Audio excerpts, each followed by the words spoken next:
तो आज थोड़ा सा मैं आपको ब्रीफ कर देती हूँ कि 1919 के अधिनियम के अनुसार 10 वर्ष बाद भारत में उत्तरदायी सरकार की प्रगति की जांच के लिए एक आयोग नियुक्त करने की व्यवस्था की, है ना।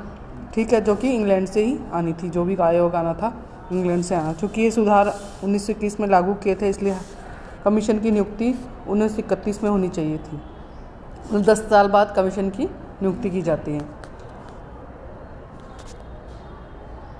अथवा जल्दी से जल्दी 1929 में होनी चाहिए। किंतु अचानक 8 नवंबर 1927 को ब्रिटिश प्रधानमंत्री ने एक कमीशन की नियुक्ति की घोषणा कर दी, और समय से पूर्व कमीशन की नियुक्ति का मुख्य कारण यह था कि इंग्लैंड में 1929 में चुनाव होने वाले थे। तो 1929 में जो चुनाव होने वाले थे, उनके कारण समय से पूर्व उन्होंने वो शुरू कर दिया। ठीक है, तो 8 नवंबर 1927 को इन्होंने नियुक्त कर दिया। तो 1929 में इंग्लैंड में चुनाव होने वाले थे, उसमें मजदूर दल की जीत पूरी आशा थी।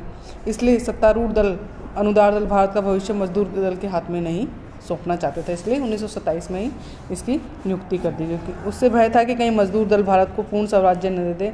यह कमीशन सर जॉन साइमन की अध्यक्षता में नियुक्त किया, इसलिए इसे साइमन कमीशन कहा जाता है, जिसमें साइमन कमीशन के अतिरिक्त 6 सदस्य और थे, और इसके सभी सदस्य अंग्रेज थे, ब्रिटिश संसद के सदस्य थे। इसलिए भारत के सभी राजनीतिक दलों ने इसका बहिष्कार किया। जब 3 फरवरी 1928 को कमीशन बम्बई पहुंचा तो उसके विरुद्ध में अनेक प्रदर्शन किए गए। जहाँ भी साइमन कमीशन गया, वहाँ काले झंडे, हड़तालें, प्रदर्शनों, साइमन कमीशन वापस जाओ के नारे लगाए गए। जब कमीशन लाहौर पहुंचा तो लाला लाजपत राय के नेतृत्व में बड़ा विशाल जुलूस निकाला गया। पुलिस अधिकारी सैंडर्स ने लाला लाजपत राय पर लाठी से सख्त प्रहार किया, जिससे वे घायल हो गए और थोड़े दिन बाद उनकी मृत्यु हो गई। तो इससे इंडिया में ज़्यादा असंतोष फैल गया। बाद में सरदार भगत सिंह, चंद्रशेखर आदि क्रांतिकारियों ने मिलकर सैंडर्स की हत्या करके इस राष्ट्रीय अपमान का बदला लिया। तो जब कमीशन लखनऊ पहुंचा तो उसके विरुद्ध पंडित जवाहरलाल नेहरू के नेतृत्व में प्रदर्शन किए गए। पुलिस ने प्रदर्शनकारियों पर अनेक अत्याचार किए। 2 वर्ष के कठिन परिश्रम के बाद मई 1930 में साइमन कमीशन ने अपनी रिपोर्ट दी, और 7 जून 1930 को रिपोर्ट प्रकाशित हुई। तो कब दी उन्होंने अपनी रिपोर्ट? मई 1930 में अपनी रिपोर्ट दी, और 7 जून 1930 को ये 1 महीने बाद रिपोर्ट प्रकाशित हुई। और इसकी निम्नलिखित मुख्य बातें थी। भारत सचिव को परामर्श देने के लिए भारत परिषद का कायम रखी जाए, किंतु उसकी शक्ति को कम किया जाए। भारत सचिव को भारत परिषद कायम रखी जाए, किंतु भारत परिषद की शक्ति को कम किया जाए। फिर भारत में संघ व्यवस्था लागू की जाए, जिसमें ब्रिटिश प्रांतों, देशी रियासतों के प्रतिनिधि शामिल हों। ठीक है, दूसरा क्या था? भारत में संघ व्यवस्था लागू की जाए, ब्रिटिश प्रांतों और देशी रियासतों के प्रतिनिधियों को शामिल किया जाए। तीसरा क्या था? प्रांतों में द्वैध शासन को समाप्त करके प्रांतों की स्वायत्तता दी जाए। सारा प्रांतीय शासन मंत्रियों को सौंप दिया जाए, जो विधानमंडल के प्रति उत्तरदायी हों। प्रांतों में गवर्नरों को विशेष शक्तियां दी जाए, ताकि वे विशेष परिस्थिति में मंत्रियों की सलाह कर सकें। तो ये इसके साइमन कमीशन के कि देश शासन व्यवस्था समाप्त की जाए, प्रांतों को विशेष स्वायत्तता दी जाए, सारा प्रांतीय शासन मंत्रियों को सौंप दिया जाए, जो विधानमंडल के प्रति उत्तरदायी हो। प्रांतों में गवर्नर को विशेष शक्तियाँ दी जाए, ताकि विशेष परिस्थितियों में मंत्रियों की सलाह की उपेक्षा कर सकें। चौथा क्या था? कम से कम 10 या 15% आबादी को वोट देने का अधिकार होना चाहिए। सांप्रदायिक निर्वाचन पद्धति को कायम रखा जाए। प्रांतीय विधानमंडलों का विस्तार किया जाए, जैसे तो इसमें सांप्रदायिकता डाल दी इन्होंने 10 या 15%।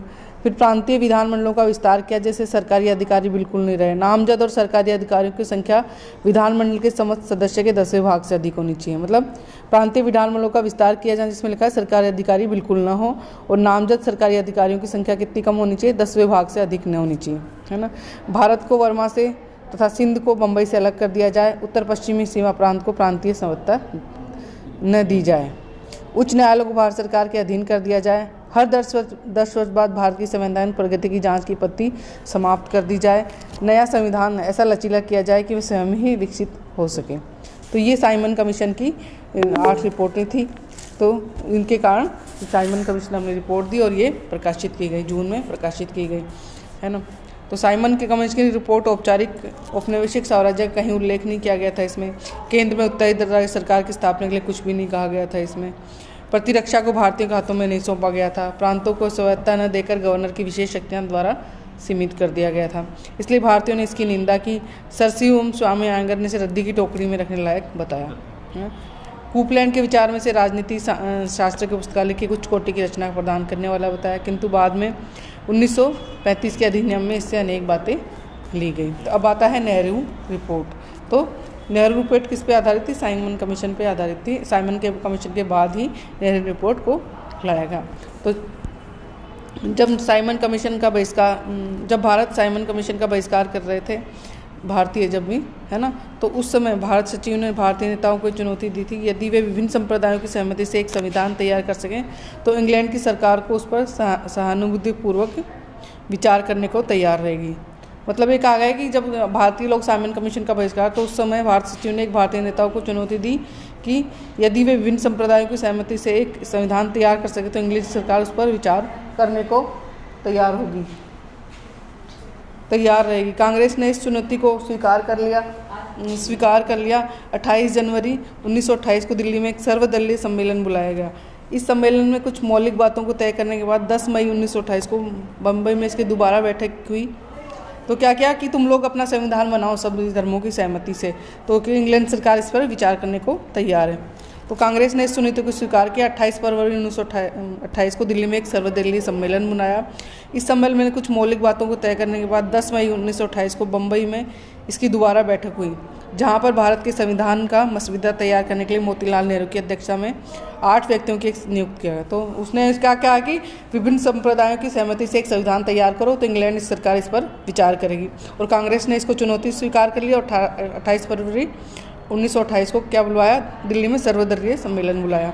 और इस सम्मेलन में कुछ मौलिक बातों को तय करने के बाद 10 मई 1928 को बम्बई में उसकी दोबारा बैठक हुई, जहां पर भारत के संविधान मसौदा तैयार करने के लिए मोतीलाल नेहरू की अध्यक्षता में 8 व्यक्तियों की एक समिति नियुक्त की गई।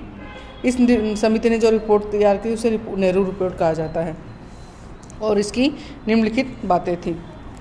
तात्कालिक लक्ष्य के रूप में भारत को औपनिवेशिक साम्राज्य प्रदान किया जाए, केंद्र और प्रांतों में पूर्ण उत्तरदायी शासन स्थापित किया जाए तथा कार्यकारिणी को विधानमंडलों के प्रति उत्तरदायित्व। तो क्या कहा था? तात्कालिक रूप से भारत को पूर्ण औपनिवेशिक साम्राज्य, मतलब उपनिवेश था ना, उपनिवेश से औपनिवेशिक बना दिया जाए, स्वतंत्र बना दिया जाए। केंद्रीय प्रांतों में पूर्ण उत्तरदायी शासन स्थापित किया जाए तथा कार्यकारिणी को विधानमंडल के प्रति उत्तरदायी बनाया जाए। तो भारत में दूसरा क्या था? भारत में संघीय व्यवस्था लागू की जाए, संघीय आधार पर शक्तियों का बंटवारा किया जाए, अवशिष्ट शक्तियों के केंद्र के पास रखी जाए। सांप्रदायिक चुनाव पद्धति का क्या था? भारत में संघीय व्यवस्था लागू की, संघीय आधार पर शक्तियों का बंटवारा किया जाए, अवशिष्ट शक्तियाँ केंद्र के पास रखी जाए। तीसरा क्या था? सांप्रदायिक चुनाव पद्धति का तथा अप्रतिनिधित्व आबादी से अधिक को अस्वीकृत किया। सांप्रदायिक जो चुनाव प्रणाली थी उसको अस्वीकृत किया जाए, किंतु अल्पमतों को सांस्कृतिक स्वायत्तता, रक्षा आदि गारंटियों द्वारा सुरक्षा प्रदान करने की सिफारिश की गई थी। तो ये नेहरू रिपोर्ट की प्रथम 3 रिपोर्ट। चौथी क्या है इसकी? सिंध को बम्बई से अलग कर दिया जाए तथा उत्तर पश्चिमी सीमा प्रांत को दूसरे प्रांतों के समान दर्जा दिया जाए। भारत की कानूनी शक्तियाँ संसद के पास रहेंगी, जो सम्राट, सीनेट और प्रतिनिधि सभा से मिलकर बनेंगी। प्रतिनिधि सभा तथा प्रांतीय विधान परिषद में चुनाव 22 वर्ष से अधिक आयु वाले व्यक्ति को भाग लेने का अधिकार होगा। तो क्या है? भारत सरकार की कानूनी शिक्षा संसद के पास ही रहेंगी, जो सम्राट, सीनेट और प्रतिनिधि सरकार से मिलकर बनेंगी। प्रतिनिधि सभा प्रांतीय विधान परिषदों के चुनाव के लिए 22 वर्ष या अधिक आयु वाले व्यक्ति को भाग लेने का अधिकार होगा, जो कानून द्वारा अयोग्य घोषित न किया गया हो। ठीक है। भारत की कार्यकारिणी शक्ति सम्राट के पास रहेगी। वह शक्ति गवर्नर जनरल सम्राट के प्रतिनिधि की हैसियत से कानून और संविधान के अनुसार ही प्रयोग की जाएगी। गवर्नर जनरल की कार्यकारिणी में प्रधानमंत्री और 6 अन्य मंत्री होंगे। प्रधानमंत्री की नियुक्ति गवर्नर जनरल द्वारा होगी। प्रधानमंत्री की सलाह से अन्य मंत्रियों की नियुक्ति होगी। कार्यकारिणी परिषद सामूहिक रूप से संसद के प्रति उत्तरदायी होगी। तो ये बताया कि भारत में कार्यकारिणी शक्ति किसके पास रहेगी? सम्राट के पास रहेगी। वह शक्ति गवर्नर जनरल द्वारा सम्राट के प्रतिनिधि की हैसियत से कानून और संविधान के अनुसार प्रयोग की जाएगी। गवर्नर जनरल की कार्यकारिणी परिषद में प्रधानमंत्री और 6 अन्य मंत्री होंगे। प्रधानमंत्री की नियुक्ति गवर्नर जनरल द्वारा होगी। प्रधानमंत्री की सलाह से अन्य मंत्रियों की नियुक्ति होगी। कार्यकारिणी परिषद सामूहिक रूप से संसद के प्रति उत्तरदायी होगी। एक प्रतिरक्षा समिति बनाई जाए। प्रतिरक्षा संबंधी व्यय की स्वीकृति प्रतिनिधि सभा से लेनी होगी, किंतु भारत पर विदेशी आक्रमण होने पर या उसकी संभावना होने पर केंद्रीय कार्यकारिणी को किसी भी धनराशि खर्च करने का अधिकार होगा। ठीक है। एक प्रतिरक्षा समिति बनाई जाएगी रक्षा के लिए। प्रतिरक्षा संबंधी व्यय की स्वीकृति प्रतिनिधि सभा से लेनी होगी, किंतु भारत पर विदेशी आक्रमण होने या इसकी संभावना होने पर केंद्रीय कार्यकारिणी को किसी भी धनराशि खर्च करने का अधिकार होगा। प्रिवी काउंसिल के तमाम अपीलें बंद करके भारत में उच्चतम न्यायालय स्थापित किए जाएं जो संविधान की व्याख्या करेंगे और प्रांतीय झगड़ों पर निर्णय देना होगा। तो ये नेहरू रिपोर्ट की मेन बातें थी। जब ये रिपोर्ट विभिन्न दलों की अलग अलग बैठकों में सामने आई तब अनेक दलों ने इस सांप्रदायिक दृष्टिकोण के विचार करना आरंभ कर दिया। मुस्लिम लीग में इस रिपोर्ट का काफ़ी मतभेद था। अली बंधुओं ने रिपोर्ट के अस्वीकार करने के लिए विभिन्न प्रांतीय मुसलमान संगठनों को प्रोत्साहित किया। मतलब यह रिपोर्ट विभिन्न दलों को अलग अलग बैठकों में सामने आई तब अनेक दलों ने सांप्रदायिक दृष्टिकोण से विचार करना आरंभ कर दिया। मुस्लिम लीग में इस रिपोर्ट का काफ़ी मतभेद था। अली बंधुओं ने रिपोर्ट को अस्वीकार करने के लिए विभिन्न प्रांतीय मुसलमान संगठनों को प्रोत्साहित किया। मोहम्मद अली जिन्ना इसमें कुछ ऐसे मौलिक परिवर्तन चाहते थे जिससे इसका स्वरूप ही बदल जाए। जिन्ना ने नेहरू रिपोर्ट के मुकाबले अपनी 14 शर्तें पेश की। स्वयं कांग्रेस में काफ़ी मतभेद उत्पन्न हो गया। दिसंबर 1928 में कलकत्ता कांग्रेस के अधिवेशन में जवाहरलाल नेहरू, सुभाष चंद्र बोस के नेतृत्व में युवक दल इस रिपोर्ट को केवल स्वतंत्रता के आधार पर स्वीकार न करना चाहते थे, किंतु गांधी जी के बीच बचाव करने पर नेहरू रिपोर्ट को स्वीकार कर लिया गया। इस अधिवेशन में यह भी तय किया गया कि यदि ब्रिटिश संसद 31 दिसंबर 1929 तक या इससे पहले इस रिपोर्ट को स्वीकार नहीं करती तो पूर्ण राष्ट्रीय स्वतंत्रता का लक्ष्य हो जाएगा तथा कांग्रेस सरकार द्वारा नेहरू रिपोर्ट अस्वीकृत हो जाने पर सविनय अवज्ञा आंदोलन प्रारंभ किया जाएगा। तो ये नेहरू रिपोर्ट में अनेक अली बंधुओं ने विरोध किया, जिन्ना ने विरोध किया, लेकिन बाद में गांधी जी के बीच बचाव से इसको स्वीकार कर लिया गया। पूर्ण स्वाधीनता का प्रस्ताव। तो पूर्ण स्वाधीनता की नेहरू रिपोर्ट काफ़ी अच्छी थी, किंतु अंग्रेज सरकार ने इसे 1929 तक स्वीकार नहीं किया। मई 1929 में इंग्लैंड के चुनाव में अनुदार दल की पराजय के बाद रैमजे मैकडोनल्ड के नेतृत्व में मजदूर दल की सरकार बनी। मतलब नेहरू रिपोर्ट काफ़ी अच्छी थी और किंतु अंग्रेज सरकार ने 1929 तक स्वीकार नहीं किया और मई 1929 में इंग्लैंड में चुनाव हो गया जिसमें अनुदार दल की हार हो गई और रैमजे मैकडोनल्ड के नेतृत्व में मजदूर दल की सरकार बनी। चुनाव के बाद राष्ट्रमल के देशों के श्रमिक दलों के सम्मेलन में मैकडोनल्ड ने भारत को अधिराज्य देने की स्थिति की घोषणा की। अक्टूबर 1917 में भारत के गवर्नर जनरल लॉर्ड इरविन को विचार विमर्श के लिए इंग्लैंड बुलाया गया। इंग्लैंड से लौटकर लॉर्ड इरविन ने 31 अक्टूबर 1929 को घोषणा की कि 1917 की घोषणा से यह अभिप्राय स्पष्ट होता है कि भारत को अधिराज्य स्थिति का दर्जा मिले। इरविन ने यह भी कहा कि साइमन कमीशन की रिपोर्ट पर विचार करने के लिए ब्रिटिश सरकार एक गोलमेज सम्मेलन बुलाएगी। यद्यपि इरविन की घोषणा में यह नहीं कहा गया कि भारत को कब स्वराज्य प्राप्त होगा, लेकिन इंग्लैंड के अनुदार दल ने अधिराज्य स्थिति को चर्चा तक विरोध किया। ऐसी स्थिति में भ्रांतिमय वातावरण की स्थिति स्पष्ट करने के लिए दिसंबर 1929 को गांधी जी ने लॉर्ड इरविन से भेंट की। तो इरविन को कहाँ इंग्लैंड से लौटकर इरविन को विचार विमर्श के लिए कहाँ बुलाया गया, इंग्लैंड बुलाया गया। वापस 1929 में आ गया और उसने कहा कि 1917 के अधिनियम से ही भारत को अधिराज्य की स्थिति प्राप्त हो गई थी और साइमन कमीशन की रिपोर्ट पर ब्रिटिश विचार करने के लिए गोलमेज सम्मेलन बनाने का उन्होंने प्रस्ताव दिया।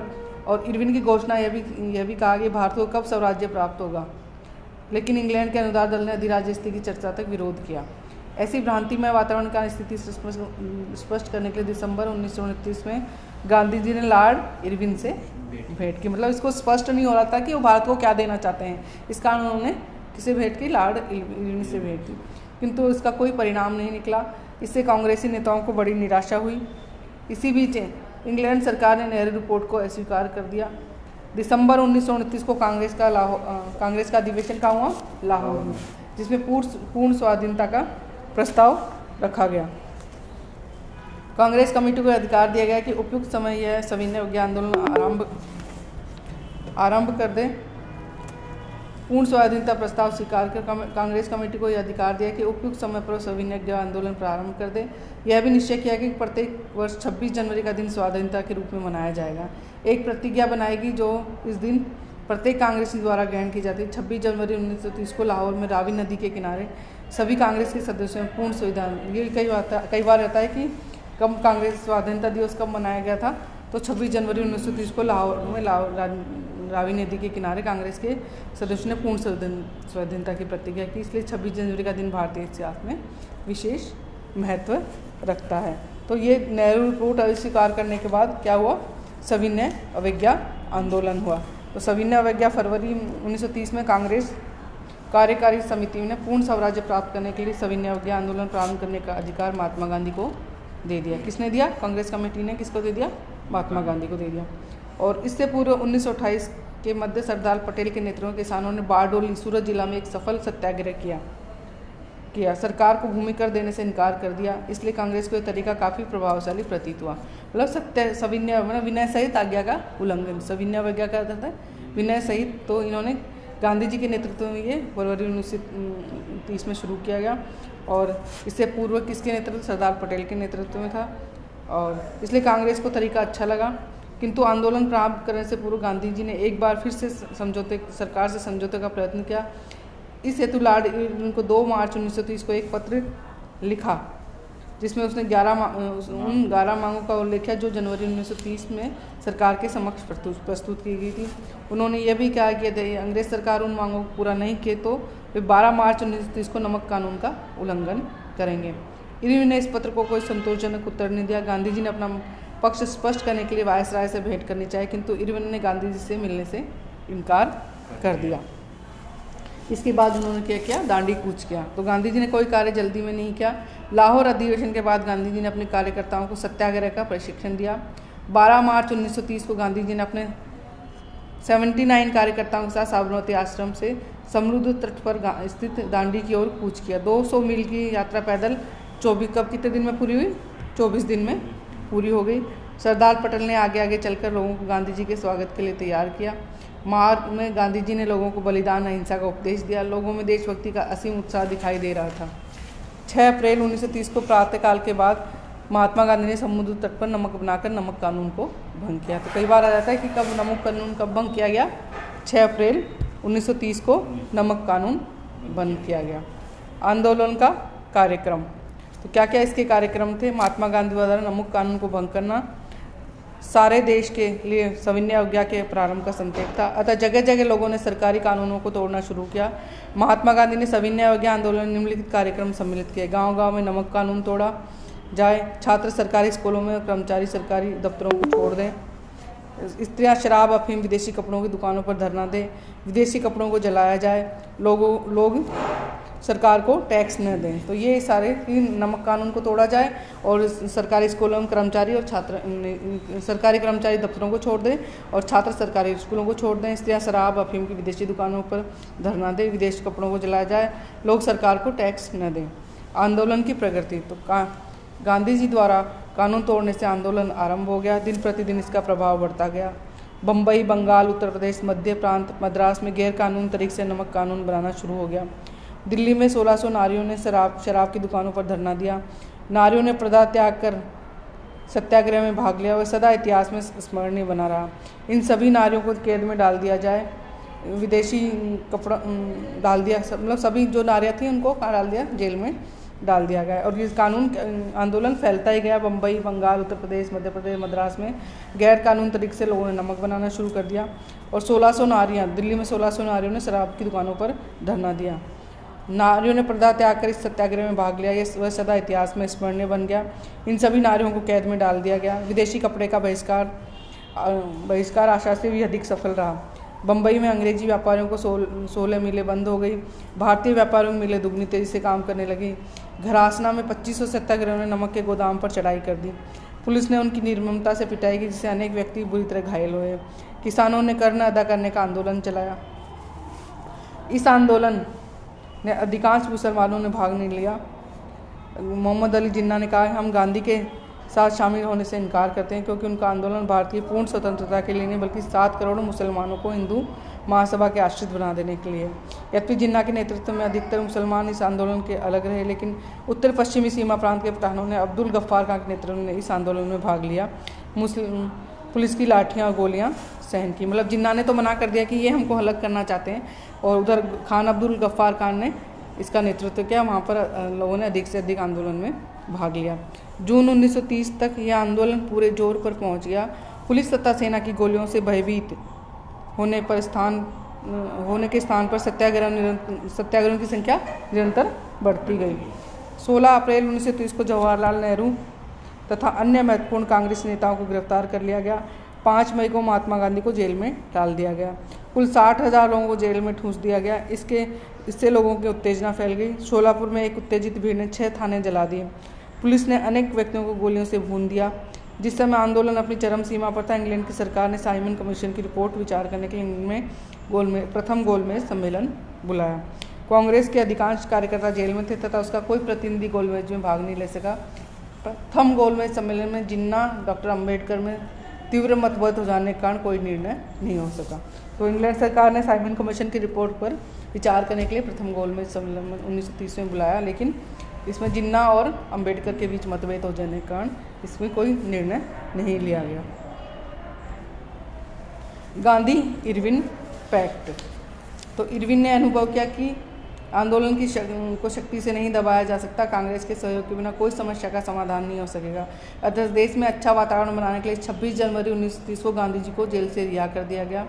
तेज बहादुर सप्रू, श्री जयकर के प्रयत्नों से 17 फरवरी 1931 को दिल्ली में गांधी और इरविन के बीच बातचीत हुई। 5 मार्च 1931 दोनों में एक समझौता हो गया और समझौते की शर्तें निम्न थी। कब हुआ ये? 5 मार्च 1931 को एक समझौता हुआ, गांधी इरविन पैक्ट के नाम से जाना जाता है। तो सबसे पहला क्या था? सरकार सभी अध्यादेशों और चालू मुकदमों को वापस ले लेगी। सरकार उन सभी राजनीतिक बंदियों को मुक्त कर देगी जिन्होंने हिंसा का मार्ग नहीं अपनाया। समुद्र के पास रहने वाले लोगों को सरकार बिना टैक्स के नमक बनाने इकट्ठा करने की अनुमति देगी। पहला तो क्या हुआ कि सारे जो अध्यादेश और मुकदमे को वापस ले लेगी। दूसरा क्या था? सरकार उन सभी राजनीतिक बंदियों को मुक्त कर जिन पर हिंसा मार्ग अपनाया था। तीसरा था समुद्र के पास रहने वाले लोगों को सरकार बिना टैक्स के नमक बनाने और इकट्ठा करने की अधिकार देगी। चौथा क्या था? विदेशी कपड़ों, शराब और अफीम की दुकानों पर शांतिपूर्वक धरना रखने देगी, उसमें रुकावट उत्पन्न नहीं करने दी। पांचवा क्या था? कांग्रेस सरकार सत्याग्रहों की जब्त की हुई संपत्ति वापस कर देगी। तो कांग्रेस की ओर से गांधी जी ने निम्न बातें स्वीकार की। कांग्रेस सविनय अवज्ञा आंदोलन को स्थगित कर देगी।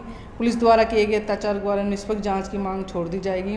कांग्रेस द्वारा गोलमेज सम्मेलन में भाग लेगी, दूसरे गोलमेज सम्मेलन में भाग लेगी। कांग्रेस उत्तरदायी शासन को अल्पसंख्यकों, प्रतिरक्षा, विदेशी मामले, कुछ वित्तीय शक्तियों को अंग्रेजों के हाथ में रखते हुए स्वीकार कर लेगी। कांग्रेस ने अब सब बहिष्कारों को बंद कर देगी, लेकिन स्वदेशी का प्रचार जारी रखेगी। तो ये गांधी इरविन पैक्ट। तो गांधी इरविन पैक्ट की क्या मिश्रित प्रतिक्रिया हुई? कोई भी पैक्ट होता है उस पर प्रतिक्रिया होती है, कोई भी चीज़ होती है तो इस पर क्या प्रतिक्रिया हुई? गांधी जी ने इसे उचित बताया क्योंकि पहली बार सरकार ने भारतीय नेताओं के समानता के स्तर पर बातचीत की, किंतु जवाहरलाल नेहरू, सुभाष चंद्र बोस गांधी जी के इस मूल्यांकन से सहमत नहीं थे, क्योंकि एक तरफ कांग्रेस के सामने पूर्ण स्वाधीनता का लक्ष्य, दूसरी ओर गांधी जी ने महत्वपूर्ण विषयों को अंग्रेजी के हाथ में रखना स्वीकार। क्या कांग्रेस ने क्या लिखा था? 26 जनवरी 1930 को पूर्ण स्वाधीनता का लक्ष्य रखा। तो एक तरफ तो पूर्ण स्वाधीनता का लक्ष्य था, दूसरी ओर गांधी जी ने महत्वपूर्ण विषय केंद्र सरकार के हाथों में रखना स्वीकार कर लिया था। कांग्रेस के वामपंथी लोगों ने इसे सरकार के सामने आत्मसमर्पण बताया। कांग्रेस का युवा वर्ग इससे बहुत असंतुष्ट था क्योंकि गांधी जी 3 प्रसिद्ध क्रांतिकारियों सरदार भगत सिंह, राजगुरु सुखदेव को न तो कैद से छुड़वा सके, न उनकी फांसी की सजा को आजीवन कारावास में बदलवा सके।